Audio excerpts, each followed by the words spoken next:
大家好，我叫 Him from Ceramic Pro。今日帶到各位車迷嚟到 Mr. McKay 嘅 studio。Hi, Mr. McKay. Hi, Jim. Your company is called Historic Motorsport. Can you tell me a little bit something about it? Well, we were formed in the early days of Macau Grand Prix, and we came to Macau in 1999 to continue on with the business here. The reason was it's economical. Let's go inside and have a look at the racing cars. So, Mr. McKay, I heard that you bought this car when you were still working for Cathay Pacific in Hong Kong. Was there a reason why you wanted to buy this car? Well, being involved in Macau Grand Prix since 1967, I found this was basically the first car ever as a dedicated racing car to race in Macau. It was, as well as that, the first of the Formula type cars, because in the previous years they used only sports cars in Macau Grand Prix. So it was a change of era for the 60th. Well, to continue on for the 60 years in Macau. Yes, in Macau. So how was that in a good condition, in a good shape when you bought it, or? No, it's absolutely derelict. Okay. It was in very, very poor shape. We had to rebuild every part of the car right from scratch. And that took a lot of time. It took us around 3 years to do. Do you do it on your own or with your... No, I had help from various other enthusiasts, like Les, my guy, that's helping me at the moment on this. So most of the work, he did a lot of the body work. We had to make new body molds and a lot of complex stuff for it to get it back to the original. So was it dangerous at that time? Very dangerous, and you know what started all this off? So many accidents. And so they had to improve the safety. So in 1962 you didn't have seatbelts for sure. You didn't have the roll bar on those cars, and you didn't have fuel tanks that would not explode if you hit something. Okay. So is that anything that happened if the fuel tanks just explode? If you had a fuel tank explode at high speed and you couldn't get out of the car, you were invited to your own bar. It's basically burned then. Yep. But that was before Macau, wasn't it? Yes, that had happened in Europe. Okay. Macau was a few years behind Europe. Right. Okay. So this type of car didn't come to Macau until '62, but it became very popular. There was 25 of this type of car racing in the early '60s, which is a very important development in the Macau history of motor racing. Okay.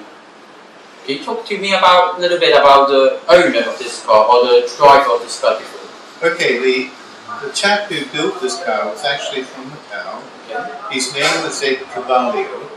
He was the first winner of the Macau Grand Prix, driving a Triumph sports car.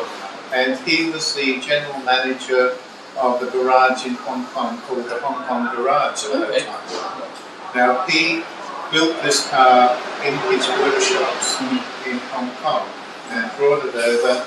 Famous people like Teddy Hitt was seen in photographs sitting in the car, and it was very unusual, and it's the only one in the world. Okay. So Macau has a unique car which lives here. I don't know. Representative of what happened at Macau Grand Prix all those years ago. Yeah, so it's basically a souvenir from the past. It's part of the history. It is part of the history of Macau. And of course they did have a specific race for this car in 1962. And that was very successful. Then '63 they had the same. Okay. And in 1963 this car actually went to Japan.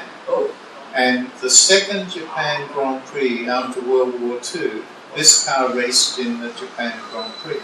Okay. So it's quite a historic vehicle. They got to travel around the world a little bit and came back to Macau at the end of the day. True, it's mainly been an Asian car though. Asian car. And the two drivers at that time, one was a captain from Cathay Pacific by the name of Brian Lewis, and then a very fast Hong Kong boy who drove minis, his name was John Jay.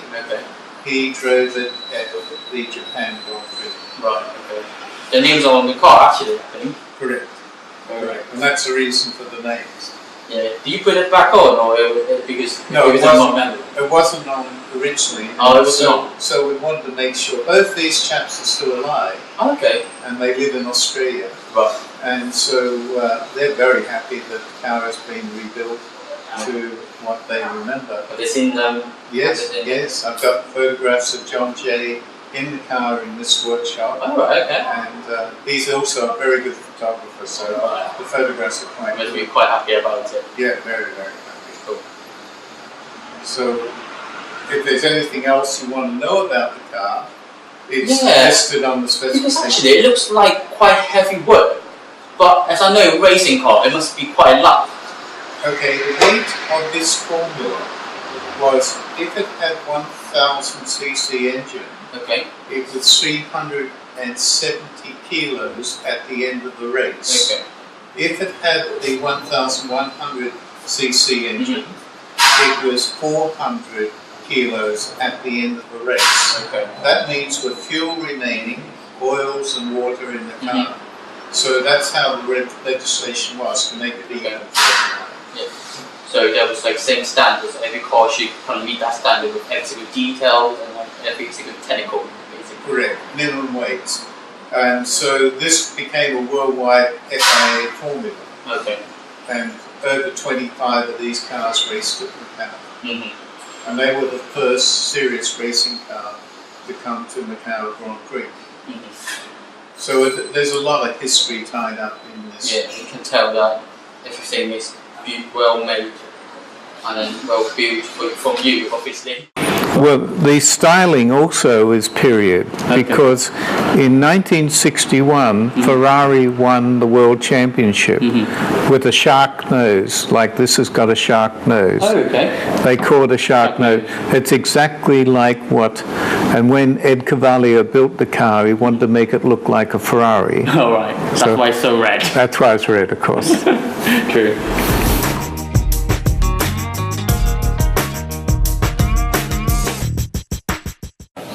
So from the old time to the new era of the Macau kind of racing cars. So this is a really modern car, really modern looking one.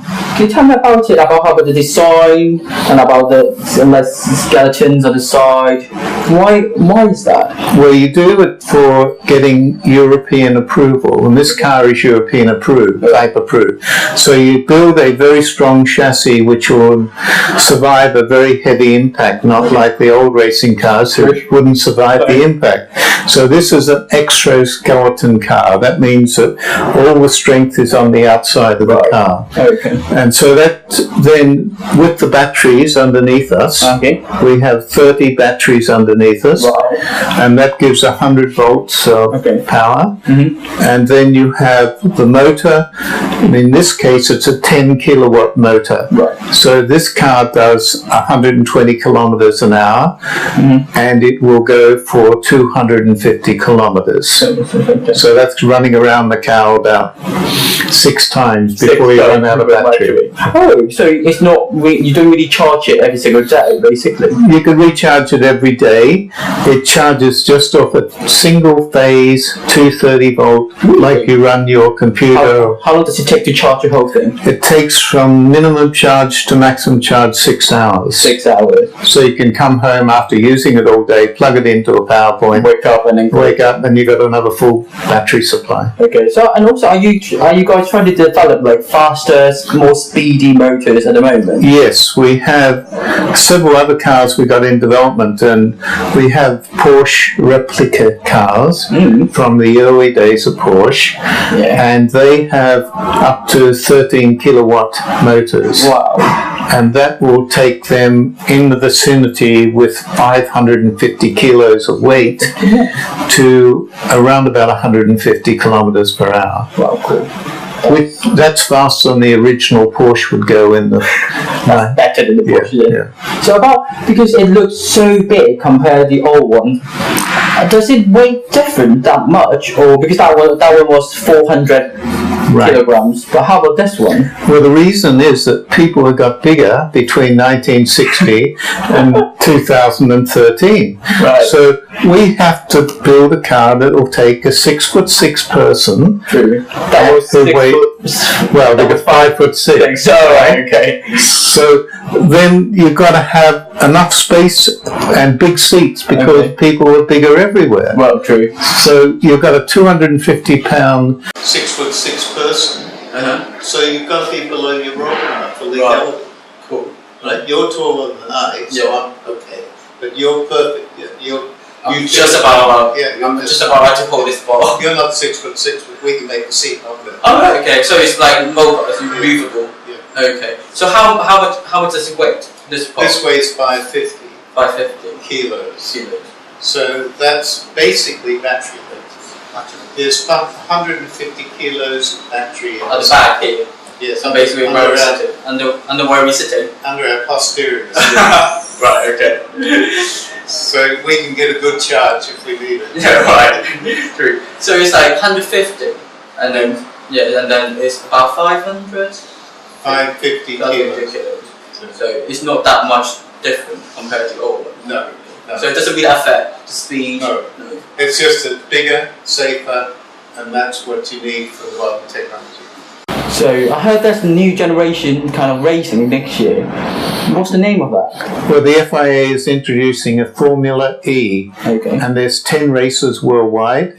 3 will be in Asia, most likely, Beijing, Hong Kong, and Malaysia. And so that's the step towards a clean environment. For electric cars. For electric cars. This car would be suitable for a support race as it's a sports car, road type car.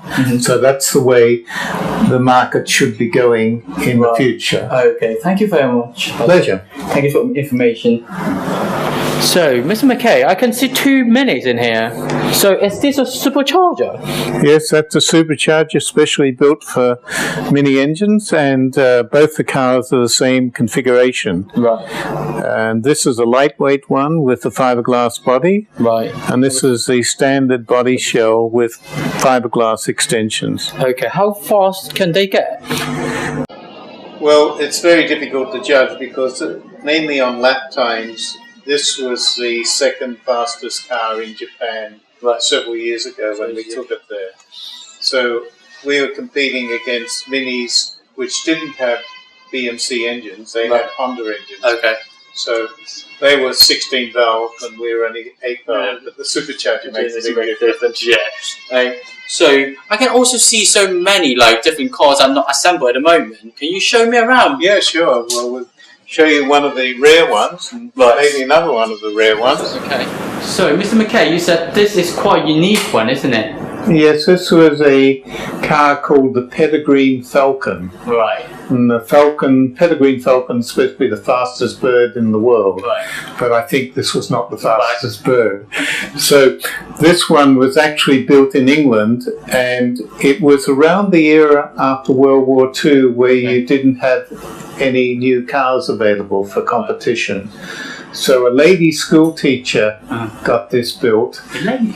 Yeah, she didn't race at anything major events, but sort of sprints and hill climbs and minor sort of events. And then the car just disappeared, and we found it in a barn. So we've rebuilt it. You can see it's coming along quite well. Yeah, I can see some paper marks on top and try to see what it's like. Yeah, that's where all the gauges go, and we've got a very artistic chap that does all that, of course. Right, okay. And of course, the next thing is we've nearly finished the engine, which is a Coventry Climax, and maybe you'd like to look at that. Okay, sure. And that's down here. So, is there a backstory about this? It looks really mobile. Does it really help that for the racing? Yes, well, this engine came about after World War II, where the British government had trouble putting the fires out in London. Right. So they tendered for Coventry Climax to build lightweight water pumps. And of course, the man who designed this was a guy called Harry Mundy, and he was a motor racing enthusiast. So what he had in mind was, we'll build an engine for the water pumps, but we'll also have one for motorsport. So that's how it all came about. And of course, the very famous logo of Coventry Climax is the lady who rode through Coventry with her on a horse without any clothes. And that was the emblem of the Coventry Climax. Cool. And it's still featured on the rocker cover of the engine. Right. So it really was a wonderful engine, very light. It would produce 100 horsepower from 1100 cc. Ideal for people building this type of car. You're basically going to use this in this car in the future. Correct. It's a period engine, it's a Wright engine, and it's perfect to make a unique car. Yeah, exactly. I've also seen some other ones. Yes, I'll take you over now.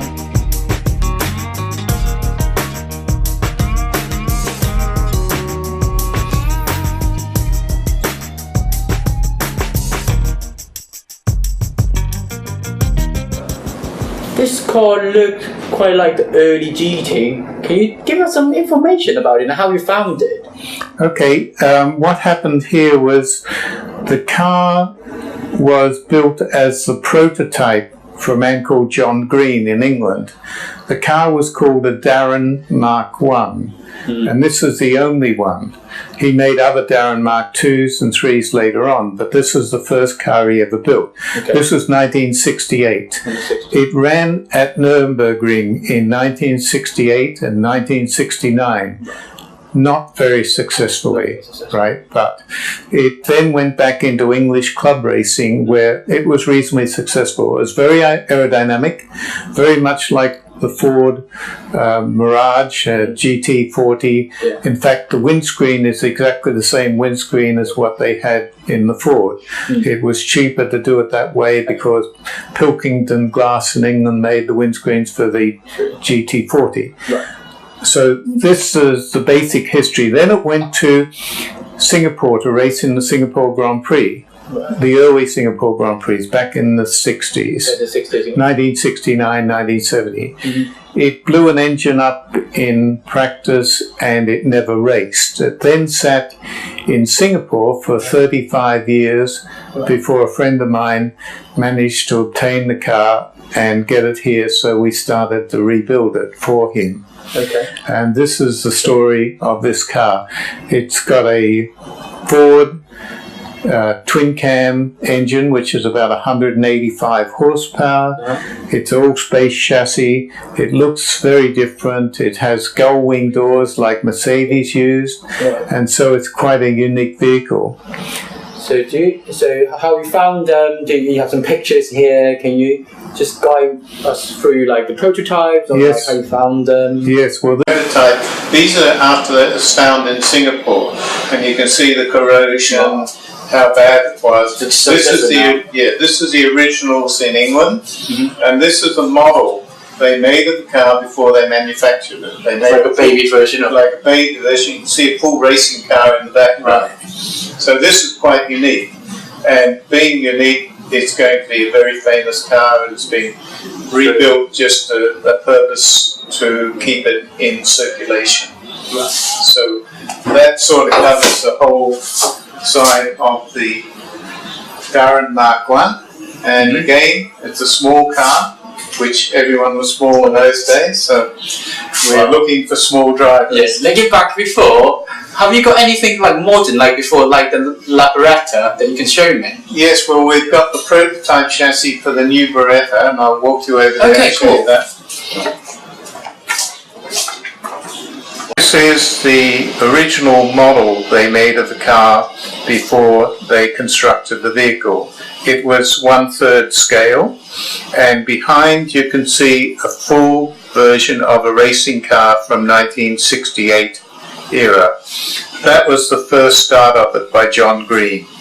The next version is when they finished the car, and at that stage it was in a white colour, and then after that they converted it to a green colour, and it continued green for the rest of its life. Now, some unique parts of this car is they made the suspension from a racing car called a Merlin. and they used the suspension of the Merlin for the front and for the back. But in 1968 at Nürburgring, that didn't work at all. So they built another type of suspension, which is this one here, with the beam over the top. That's called a Dyno tube, and that's been around for 100 years. So that way they had better handling, and they had, for instance, the drive shafts coming through there, the wheels going on there, and the gearbox coming through the centre here. So that's a unique part of that, and only 2 cars that I've ever seen have that type of Dyno tube. When it finished in the end and blew up in Singapore, it sat there for 35 years until the current person got it from the original owner in Singapore. That's where we end the story of the Darren, because it's nearly in complete stage now. Thank you.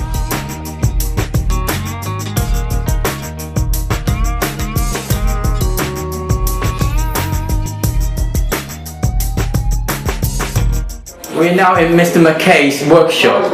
Can you tell me a little bit about the machine in here? Okay, this is the only one we have in this part of Asia, and it's a crankshaft balancing, which does both crankshaft and assembly of the rotary parts of the engine.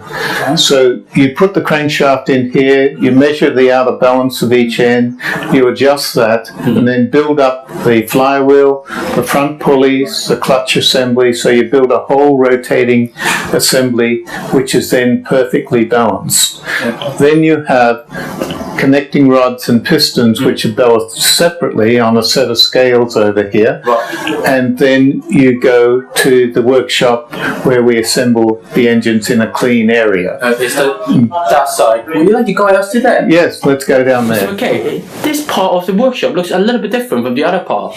Is that a reason why? The reason is that you have to have a clean area when you're assembling things, so you never do any grinding or filing or metal work in this type of environment. So you assemble a clean engine, and this is the standard procedure with all racing engines and any engines, in fact. And this engine here is an old engine. It's a 1970 Ford 2-valve engine. It's around about 1,700 cc in capacity. It'll put out around about 175 brake horsepower. Alright, so how about the new one? Is that much more different? The new ones, so you can see just in the early stage of build, they're out of Ford Mondeos or Mazdas. This is a very well designed engine. They're aluminium blocks compared with the iron blocks on the other engines. They put out around 270 horsepower from 2 litres. And that's what they're using in the touring car championships all around the world under the FIA or even in more powerful in a way. They're more powerful, modern design. They're much better strength in the design of the block. If you look at the block, it's much more ribbed and supported. Solid. If you look at this, it's very simple. More unibody, you would say. So after assembly, where will you go?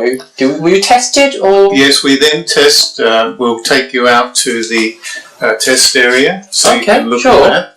Please. And we can see what a dynamometer looks like.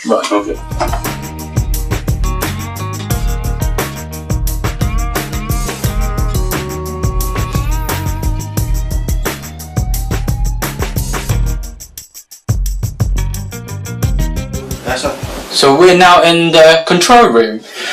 There's so many technical kind of machines in here. Can you guide me through them? Yes, well, you actually have 2 operators when you're doing an engine. So like us now. So you have somebody on the computer, and you'll have somebody on the engine computer. This controls the dynamometer through the computer sitting on the red engine bay there. So you can vary everything. You can vary the time, how long it takes to go to maximum RPM, where it starts, where it finishes. It's very complex, but it's a wonderful machine. This is actually an American car dynamometer, and it takes 700 horsepower maximum. Okay. So how about this little like meters over there? Okay, we do everything in duplicate. Okay. So this is the weather station. So we can measure the temperatures, the humidity, and the pressure that it is on the day. So then we enter it into the computer. So each run is comparable to the next run. Right. So that's the important thing. It's so accurate. You want to know exactly what you've done in the morning against what you've done in the afternoon. So as well as that, we have on the display on the software, we have all the parameters of the engine. Right. A little bit like Formula One does nowadays. Right. Okay. Not as good as what they're doing, of course, and not expensive. Right. And also, to make doubly sure, we have a row of mechanical gauges in the window there. Right, okay. So just in case the electronics fail, we've still got a mechanical reading device, the old-fashioned system. So it's like having a belt and braces so your trousers don't fall down. Yeah, true. So also, it's like when you talk about it's like although it's like obviously it's like not that expensive compared to Formula One ones, but it looks quite standardized. So can you tell me about is there any treatment to the glasses or like? Yes, we have glass which is over half an inch thick twice as a safety glass, so if any engine fails and parts fly off it, it cannot hurt the people in the control room. Right. That's why we operate with a control room. Just in case an emergency. A case of emergency, because it happens so fast. Right. You don't get time to react. Yeah. So I can take you into the actual dyno room now and show you the actual... So this looks like a trolley. Do you make all the engines on the trolley in your engineer room and bring it here? Correct. Makes it much easier to do the final assembly because it's only a few bolts, but you have adapters for all different types of engines. So you might be doing, one day you might be doing Ford, next day you might be doing Mazda, next day you might be doing Honda. Okay. So we can actually build any engine up to fit the universal dynamometer here, which then runs through the water brake. As well as that, we have very complex as it looks like, but it's not. These are temperature sensors where we actually tune the engine on temperature, which is very important.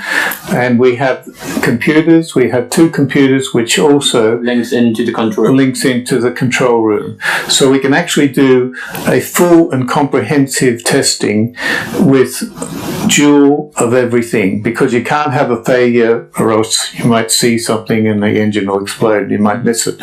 Now we also, same on the oil system. Some engines have cooling systems, which has got the oil tank and pumps separate from the engine, and some have it on the engine, like most of the saloon car racing. So we can do that, two different types. We also intercool everything with water, so everything has to be at a set temperature before we start the run. The oil has to be at a set temperature, the water has to be at a set temperature. So it makes everything standard, so you're comparing apples and apples and not apples and oranges, right? So this is the way you have to do it to get the best and most reliable readings. So we can then sort of go further and sort of show you the next aspects outside when we actually put the engines into cars and things like that. That's cool.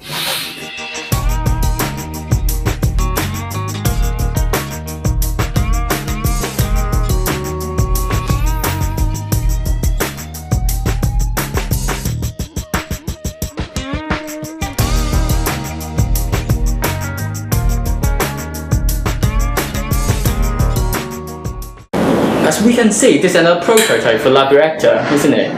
Yes, this is the latest version we've got, and we're doing it in many different aspects.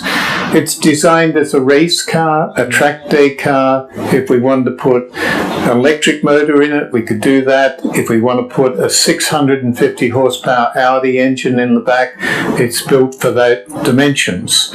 This makes sure that the handling of the car is in the normal 40% front, 60% rear balance. So that balance makes the cars actually go faster. Yes, the speed through the corner is the most important thing about a racing car, if not how fast you go down the straight. So the faster you get through a corner, the more you'll gain on the competitors. So the ultimate goal is basically to win, isn't it? There's only one goal, and that's to win. And also I can tell that it actually maybe for both sides, isn't it? It's more for like protection purposes or... Correct. We do it from both sides. We do it so we build a left-hand or a right-hand drive vehicle. Right. In the initial stage. So when we're doing the testing, we can test both aspects. We can sort of vary with the type of seating we got in it, full racing seats in this car, not like the other car which has very comfortable road seats. Yeah. This has full racing seats, so then we can cover all different aspects of driver size very easily, and you can still have a passenger the same, you can fit a passenger in any size as well. Okay, so this is basically the container of everything, similar to the Laboretta. But is there any differences between this prototype to the one that we have seen before? Yes, we've made this a full aerodynamic car with front wings, rear wings, and a full diffuser under tray. Okay. Because most of your downforce comes from the under tray. So this is now, if you look at the chassis, it's got a lot of extra tubes in it. This is so we can get our downforce right, and the car will be much faster through the corners. Again, coming back to corner speed. Corner speed for the win, isn't it? Yeah. That's what wins. So thank you so much for your information today, and it's really pleased to meet you. A pleasure. But the final question I really want to ask you, what's your vision for the racing, like competition in Asia or just in Macau? Well, what's happening here is a huge development, and with the electric car, which we talked about earlier, the new sports electric cars will be an important aspect. Macau will be possibly looking at more historic vehicles, because in the history of Macau, it's now 60 years, you have to look at what happened over the early years in Macau to attract the people. Right. And the most important thing about attracting people is having different cars for the spectators and the viewing audience to look at. So pleasure, really, isn't it? Critical. Yeah. So what happens is you've got to emulate what Macau does to what Monaco does, which they've been going through a similar type of period. So if you have historics like you have at Monaco, you will attract a much more interested viewing audience. Yeah, more like a wide audience in a way. That's why, to be fair, in your company's name, that's what's historical. Well, I'm not sure if it's historical or hysterical. Oh, well, it must be. I think it's so good that you really use the past in the future and make new cars, but in the old form too. Well, cars are an evolution. This is an important part of that evolution. You learn from the mistakes you did previously. So hopefully we're learning from the same and then just do it better. So if our audience have any questions for you, can they reach out through any emails addresses? Yes, they can reach me at McKay, which is MCKAY 888 @gmail.com.